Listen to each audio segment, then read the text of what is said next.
माननीय अध्यक्ष जी, महामहिम राज्यपाल के अभिभाषण पर चर्चा पर बोलने का आपने हमें अवसर दिया, इसके लिए आपको धन्यवाद। महोदय, मैं जब यहाँ महामहिम राज्यपाल महोदय का अभिभाषण हो रहा था तो मैं बैठ करके सुन रहा था और मैं आज कई दिन से सुन रहा हूं। हमारे इधर के साथी एक ही बात बता रहे हैं कि कुछ नहीं हो रहा है। हम आपका ध्यान थोड़ा सा खाली बताएंगे कि उधर क्या हो रहा है और इधर क्या हो रहा है। नहीं, सुन लीजिए, सुनने की क्षमता रखिए। वैसे ही आपसे ज्यादा अच्छा कोई बता भी नहीं सकता। आप काहे परेशान? माननीय अध्यक्ष जी, चिंता नहीं हमें उनकी, उन्हें चिंता हमारी है।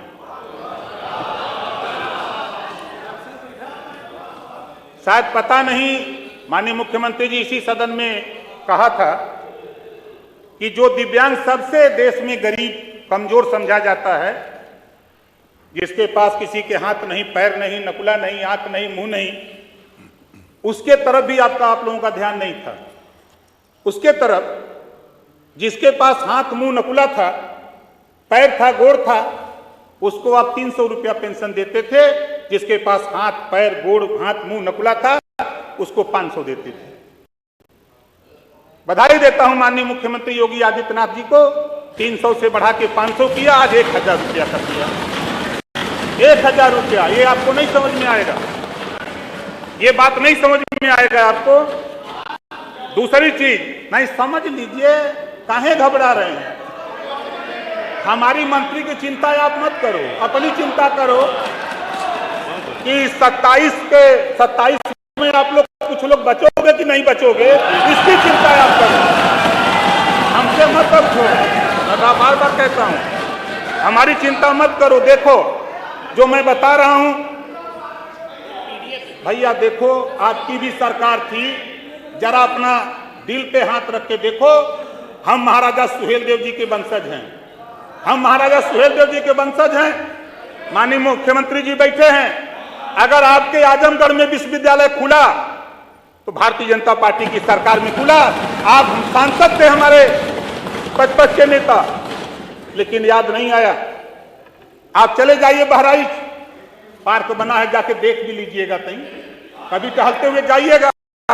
अगर तेल का पैसा दिक्कत हो तो हमसे ले लीजिएगा, जाके देखिए। महाराजा सुहेलदेव की भव्य मूर्ति बनी है और पूरा पार्क बना, चित्तौड़ा झील का सौंदर्यीकरण हो गया। और आगे देखिए, और सुनिए तो भाई, और आगे देखिए। ये लोग भाई देखिए, माननीय अध्यक्ष जी जरा व्यवस्था दीजिए। माननीय अध्यक्ष जी जरा व्यवस्था। इधर की सरकार नकल से, अवधेश जी, सब नकल रहित परीक्षा कराना चाहती थी। इधर की सरकार नकल रहित परीक्षा कराती थी, महापुरुष इधर की सरकार नकल रहित परीक्षा करा करके दिखा रही है। महापुरुष सबके हैं, जागरूक करके। महापुरुष सबके होते। ये काम तो नहीं समझ में आ रहा, नहीं दिखाई दे रहा है। अब आगे देखिए, महिला यात्रियों को परिवहन निगम की बसों में निःशुल्क यात्रा। ये तो आपको नहीं, आधी आबादी पे चिंता कौन कर रहा है? उधर के लोग कर रहे हैं, इधर के लोग तो कुछ नहीं कहे। अब आगे देखिए ना, हम गिनाई दे रहे हैं सब। ये नहीं, आप सुनिए भाई। देखिए, पूर्वांचल एक्सप्रेसवे आप लोग भी आते होंगे, आजमगढ़ के, मऊ के, बलिया के, गाजीपुर के लोग आते हैं। आप सही काम का उसका, अब आपके नेता ने अगर आगरा एक्सप्रेसवे बनाया, भाई सुनो, देखो हम, आप बोल रहे थे तो मैं नहीं बोला। आपके नेता अगर बोलने लगेंगे, ओम प्रकाश राजभर खड़ा होके एक एक सवाल पर बोलेगा तो आपको बुरा लगेगा। आपको आप भी नहीं बोले, ये भी नहीं बोलेंगे, बुरा लगेगा तब आप। नहीं, आप भी नहीं, ये भी नहीं, हम बोल रहे हैं, हम तो कुछ कह नहीं रहे हैं। आप बोलिए, सही बात है। अरे आप कहाँ वो पीछे उनके चक्कर में पड़े, आप बोलो। माननीय अध्यक्ष जी, नहीं माननीय अध्यक्ष जी, प्लीज बोलिए। ये पीडीए बहुत चिल्ला रहे हैं। अभी हमारे साथी आशीष पटेल जी बोल रहे, मंत्री जी, कौन कोई तो उनके ऊपर इशारा था। हमारे माननीय संजय निषाद जी बोल रहे थे तो बड़ा इशारा था पीडीए का काम तो इधर हो रहा है भाई। मैं इतिहास मैं देखिए मैं पढ़ा हूं। माननीय अध्यक्ष जी, आपसे निवेदन करूंगा कि जितना समय कांग्रेस को दिया उतना समय हमको भी दीजिए। नहीं, हम आपसे अनुरोध कर रहे हैं।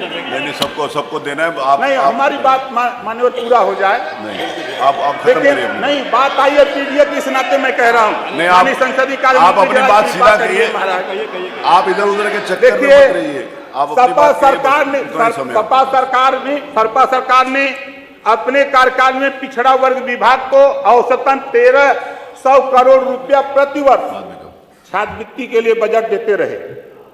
और इधर होता क्या था कि 15 लाख बच्चे 15 लाख छात्र छात्रवृत्ति से वंचित रह जाते थे। और इधर क्या हुआ है? जस्ट दुगुना 2400 करोड़ से अधिक प्रतिवर्ष रुपया देकर 7 वर्षों में औसतन 25 लाख से अधिक बच्चों को छात्रवृत्ति मिल रही है। ये काम इधर हो रहा है और आप पीडीए की बात कर रहे हैं। किस पीडीए की बात कर रहे हैं? जब आपके पास पावर था पिछड़ों को हक देने की बात, तब आपको याद नहीं आई? राजभर जी का आज आप बात कर रहे हैं। उनको हमारे सिक्योरिटी वाले दीजिए, उधर से सिक्योरिटी वाले जाके ले ले फोन। माननीय आपने नहीं व्यवस्था करनी, प्लीज। मैं आपका ध्यान फोन लेने पिछड़े वर्ग के बेरोजगार युवाओं के लिए जो स्कीम पहले से चल रही है, कंप्यूटर प्रशिक्षण योजना, सपा की सरकार में 5 वर्षों में लगभग 23,000 युवाओं को लाभान्वित किया गया, जबकि वर्तमान सरकार केवल इस वर्ष 23,000 से अधिक पिछड़े वर्ग के युवाओं को इस योजना में लाभान्वित करने का काम किया है 1 साल के अंदर। आप किस पिछड़े की बात करते हैं? इधर तो काम हो रहा है, इधर तो बात हो रही है खाली। आपको मौका था, आपने किया होता काम तो मैं तो समझता हूं कि उधर होते। आपने काम नहीं किया, इस नाते उधर वो लोग हैं, आप इधर परेशान हो कि ओम प्रकाश राजभर। चिंता ओम प्रकाश राजभर की क्यों सता रही है वो मुझे मालूम है। चिंता जो सता रही है हमारे वकील साहब ने, अंदर की बात आप ही को मालूम है। अच्छे ने अच्छा, मान्यवर, अच्छे ने अच्छा और बुरे ने बुरा कहा मुझे। अच्छे ने अच्छा और बुरे ने बुरा कहा मुझे, क्योंकि जिसको जितनी जरूरत थी उतना ही पहचाना मुझे। धन्यवाद। मैं और मान्यवर, बस मान्यवर, एक मिनट नहीं, प्लीज।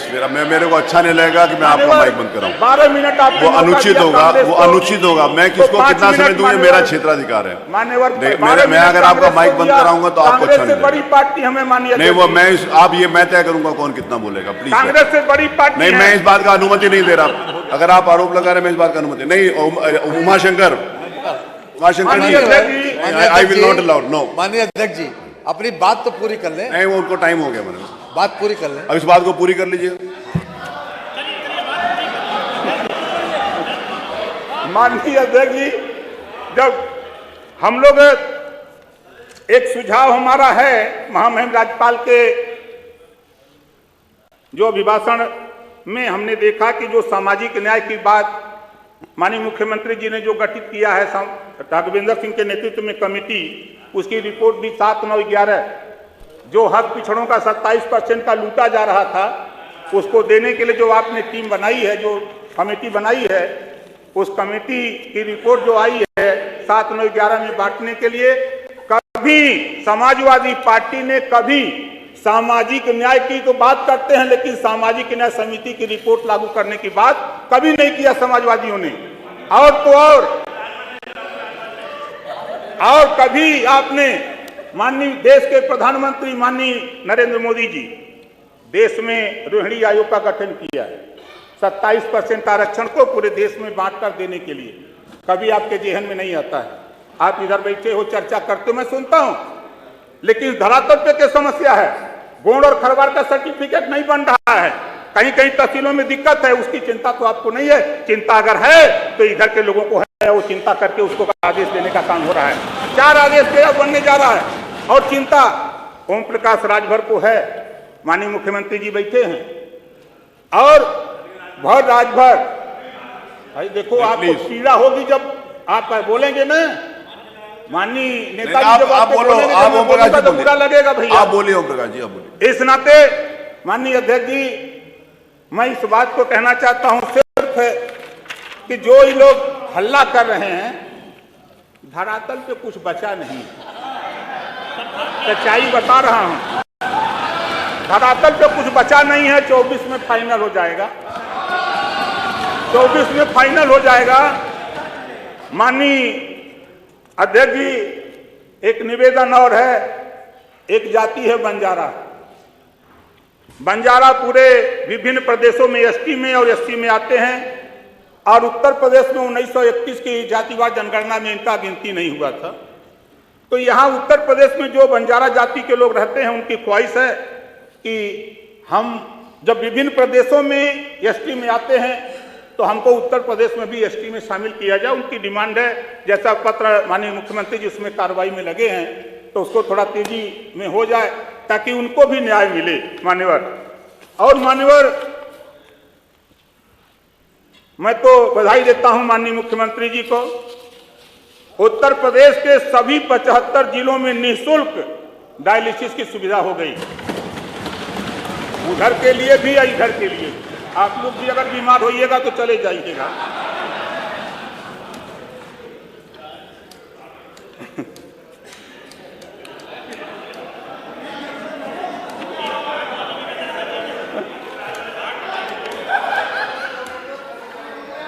नहीं, धन्यवाद।